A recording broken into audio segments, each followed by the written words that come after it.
Bonjour les amis, cela fait quelques jours que je suis sur un sujet passionnant, la conscience du manque et la conscience d'abondance. J'aimerais partager avec vous quelques-unes de mes prises de conscience. Déjà, qu'est-ce que c'est la conscience du manque? La conscience du manque, c'est une contraction, un ralentissement, voire une stagnation de l'énergie, d'abondance, de l'argent, de la créativité en vous due à l'apport. Ce qui va faire que par la suite, vous allez prendre des décisions qui sont basées sur l'apport. Il y a des multiples manifestations de cette conscience dans notre quotidien. Je vais juste vous parler d'une. Et c'est quand vous prétendez que quelqu'un perd pour que vous gagnez. Et ça, un exemple de ça, c'est quand vous allez dans un supermarché et vous voyez des produits qui sont pas chers et que vous dites, youpi, c'est mon jour d'échange, j'achète sans me soucier de l'histoire derrière ces produits. Qu'il y a peut-être quelqu'un quelqu'un qui a dû perdre pour que vous puissiez gagner ce prix pas cher. Il a perdu de son temps parce qu'il n'a pas été payé d'une manière équitable, il a perdu de son argent, bien évidemment, il a perdu de sa santé parce qu'il a peut-être utilisé ou il a dû utiliser des produits qui sont dangereux pour lui, pour la terre et pour vous d'ailleurs. Hein? Et il a dû aussi parfois perdre même de sa dignité pour que ce produit pas cher arrive à vous. D'un autre côté, il y a la conscience de l'abondance. Et moi, pour faire simple, la conscience du manque, c'est une fermeture et la conscience d'abondance, c'est une ouverture. Dans la conscience du manque, je me soucie de mes besoins et de certains de mes besoins. Ce n'est pas une façon holistique de répondre à ces besoins. Et je vais, bien évidemment, pas me soucier du besoin de l'autre. Alors que dans la conscience d'abondance, je me soucie de mes besoins d'une manière holistique, parce qu'il y a mon besoin peut-être de contribuer à mon économie, mais aussi mon besoin d'équité, de partage, etc. Et surtout, et aussi, je vais me soucier du besoin de l'autre. C'est cette conscience de gagnant-gagnant.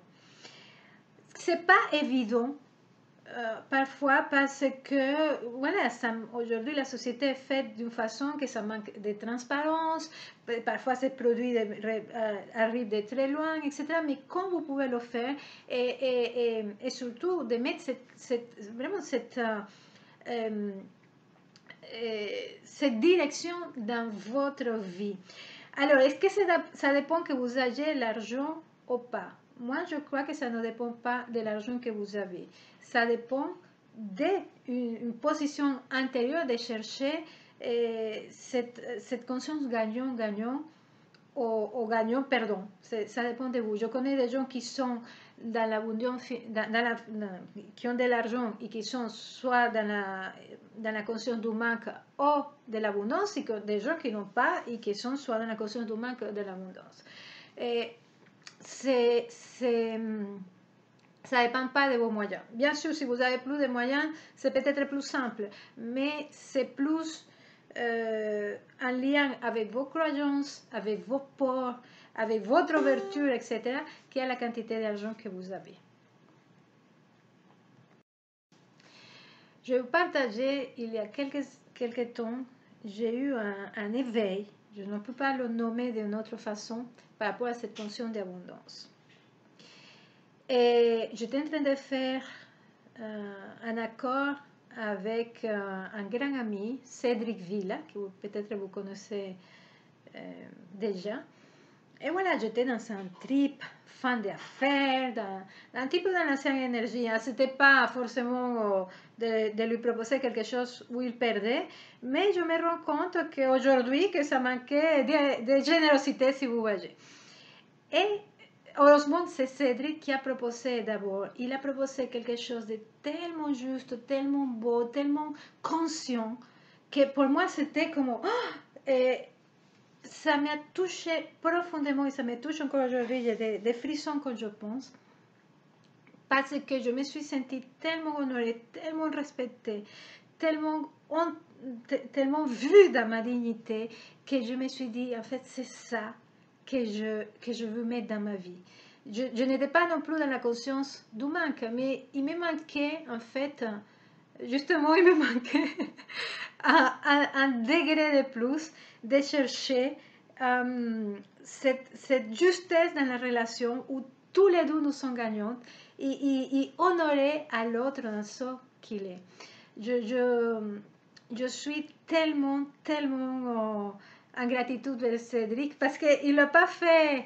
Il l'a pas fait pour me donner une leçon ou quoi que ce soit. Il l'a fait parce que il attend cette conscience avant moi. Et il a juste agi comme ça lui semblait juste. Il y avait quelque chose à moi qui sûrement était prêt et ça éclore. Et de plus en plus, je suis vraiment dans ce chemin.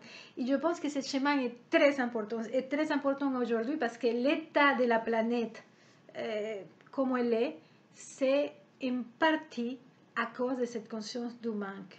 Parce que ça nous a mené à vouloir prendre, à l'avidité. Pas forcément, ne soyons pas dans l'extrême, mais en tout cas, à pas voir la vie d'une manière globale, circulaire, où tout profite, tout le monde bénéficie de tout en fait. J'aimerais finir cet enregistrement avec une question.